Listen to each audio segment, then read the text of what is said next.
Hello guys, channel knowledge for you में आपका स्वागत है।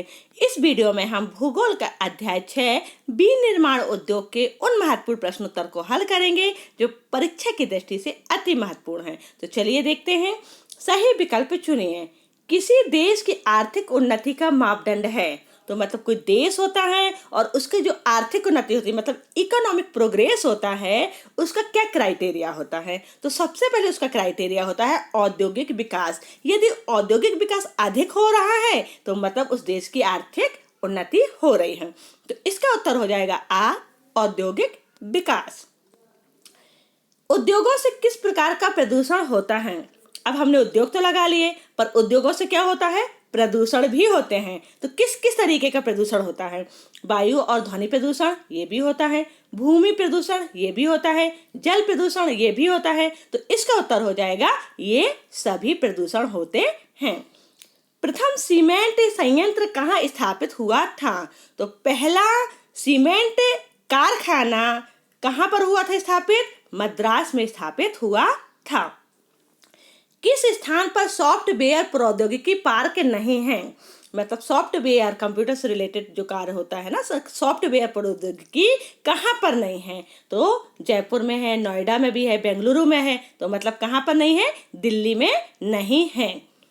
उद्योग बाजार संबंध में निवेशित पूंजी की पुनः प्राप्ति होती है। किससे पुनः प्राप्ति होती है, बाजार से, क्योंकि हम बाजार में इन्वेस्ट करेंगे, फिर बाजार से हम कमा भी लेंगे। तो इस तरीके से जो निवेशित पूंजी है, इन्वेस्ट पूंजी है, वह बाजार से पुनः प्राप्त होती है। लोहा तथा इस्पात उद्योग हैं, तो लोहा और इस्पात उद्योग आधारभूत उद्योग कहलाते हैं। आयल इंडिया लिमिटेड उद्योग है। आयल इंडिया लिमिटेड उद्योग संयुक्त क्षेत्र का उद्योग कहलाता है। 1854 ईस्वी में भारत में पहला सफल सूती वस्त्र उद्योग लगाया गया। तो 1854 में भारत में पहला सफल सूती वस्त्र मुंबई में लगाया गया। संसार में पटसन तथा पटसन निर्मित सामान का सबसे बड़ा उत्पादक देश भारत है। तो इसका उत्तर हो जाएगा भारत। निम्न में से कौन सी एजेंसी सार्वजनिक क्षेत्र में स्टील को बाजार में उपलब्ध कराती है। मतलब ये आपकी एजेंसी दी हुई है, इनमें से कौन सी एजेंसी है जो सार्वजनिक क्षेत्र में, कौन से क्षेत्र में, सार्वजनिक क्षेत्र में स्टील को बाजार में उपलब्ध कराती है। तो वह है सेल। इसका उत्तर हो जाएगा खा, सेल।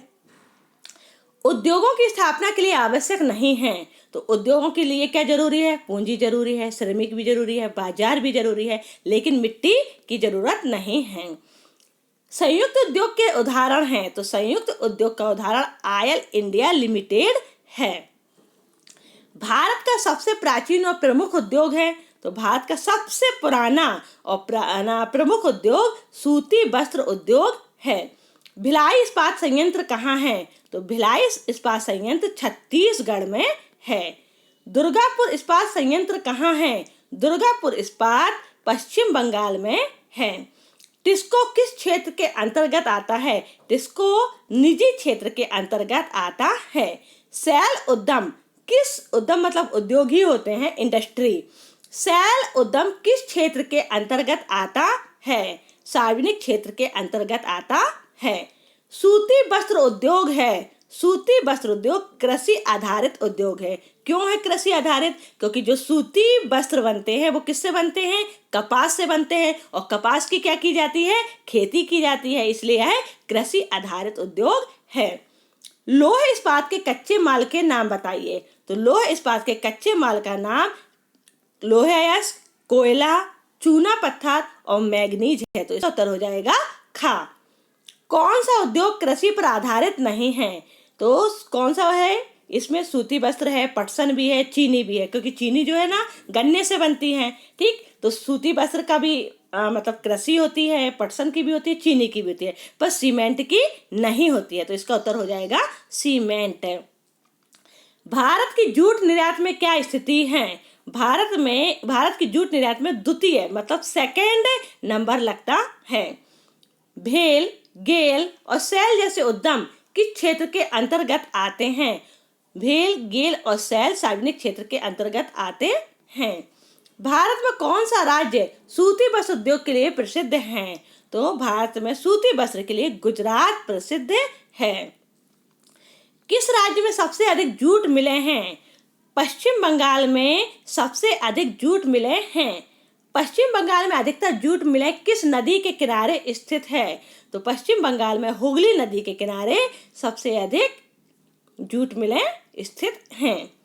भारत में रेशम उद्योग का प्रमुख केंद्र है। भारत में रेशम उद्योग मैसूर उसके लिए प्रसिद्ध है। प्रश्न दूसरा है, रिक्त स्थानों की पूर्ति कीजिए। भारत विनिर्माण उद्योगों से कुल घरेलू उत्पाद का खालिस्तान प्रतिशत प्राप्त करता है। इसका उत्तर हो जाएगा 17%। प्रथम जूट मिल की स्थापना खालिस्तान में हुई, तो जूट मिल की स्थापना कोलकाता में हुई। गुजरात में कृत्रिम वस्त्र उद्योग में खालिस्तान स्थापित किया गया है। गुजरात में सूरत में कृत्रिम वस्त्र उद्योग स्थापित किया गया है। बोकारो इस्पात संयंत्र सन में स्थापित किया गया, तो बोकारो 1972 में स्थापित किया गया। राउरकेला इस्पात कारखाना खालिस्तान के सहयोग से स्थापित किया गया, तो राउरकेला इस्पात कारखाना जर्मनी के सहयोग से स्थापित किया गया। लोहा इस्पात उद्योग को खालिस्तान की संज्ञा प्राप्त है, उसे आधारभूत उद्योग भी कहते हैं।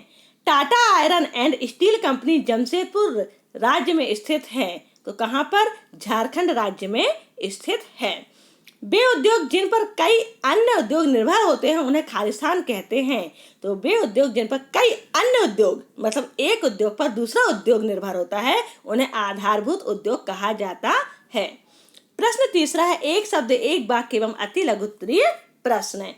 निर्मित वस्तुओं का निर्यात, निर्मित मतलब होता है जिनका निर्माण हो चुका है, जो बन चुकी है पूरी तरह से। तो निर्मित वस्तुओं का निर्यात किस व्यापार को बढ़ाता है?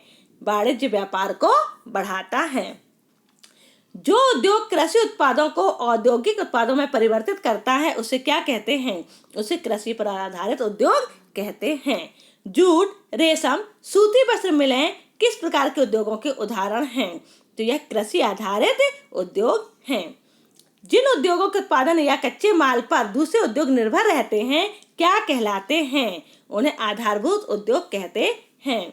छोटा नागपुर पठार क्षेत्र में अधिकतर कौन से उद्योग केंद्रित हैं? छोटा नागपुर पठार में लोहा तथा इस्पात उद्योग केंद्रित हैं। स्वामित्व के आधार पर उद्योग को किन 4 वर्गों में बांटा जाता है? तो स्वामित्व के आधार पर निजी क्षेत्र, सार्वजनिक क्षेत्र, सहकारी क्षेत्र और मिश्रित क्षेत्र, इन 4 वर्गों में बांटा जाता है। पटसन उद्योग किस राज्य व किस नदी पर स्थित है? पटसन उद्योग पश्चिम बंगाल हुगली नदी के किनारे स्थित है। सार्वजनिक क्षेत्र के लगभग सभी उपक्रम अपने इस्पात को किसके माध्यम से बेचते हैं? स्टील अथॉरिटी ऑफ इंडिया के माध्यम से बेचते हैं। हवाई जहाज, बर्तन व तार बनाने में किस धातु का प्रयोग किया जाता है? तो हवाई जहाज, बर्तन और तार बनाने के लिए एल्यूमिनियम का प्रयोग किया जाता है। पूर्णतः भारतीय तकनीक पर आधारित कौन सा इस्पात कारखाना है?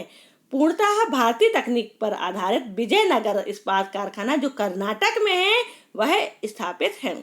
किसके निर्यात से विदेशी मुद्रा आती है? तो निर्मित वस्तुओं के, मतलब जो बनी बनाई वस्तुएं हैं, तो उनके निर्यात से विदेशी मुद्रा आती है। उद्योग स्थापना, विस्तार व निवेश की उदार नीति को क्या कहते हैं? उसे उदारीकरण कहा जाता है।